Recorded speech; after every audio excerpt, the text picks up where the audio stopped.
Dick, your former boss, US Secretary of State John Kerry, has said that the United States can, quote, serve as the facilitator, the honest broker in an effort to reach a peace deal in the Middle East.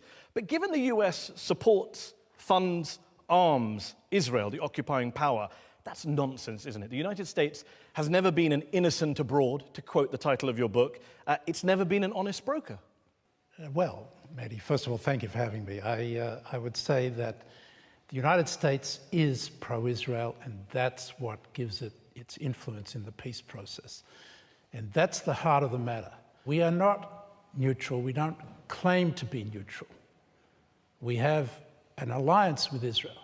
But in order to achieve another interest that we have, which is peace in the region, stability in the region, and a settlement that provides for the legitimate national rights of the Palestinians, we need to be able to influence Israel. Israel, as you say, is the occupying power. And how has that worked out for you over 30 years? Well, it's worked out very well in the case of Egypt. It worked out well in the case of Jordan.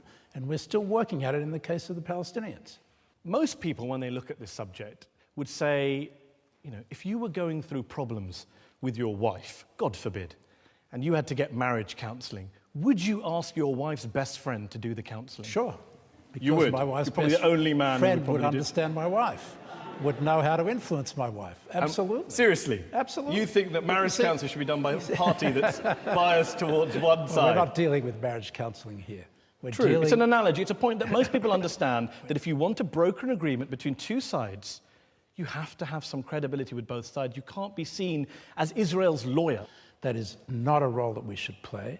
And when I was in the negotiations, now heading them up for Secretary Kerry, it was a promise that I made to the Palestinians that we would not coordinate with the Israelis and agree with the Israelis in advance and try to impose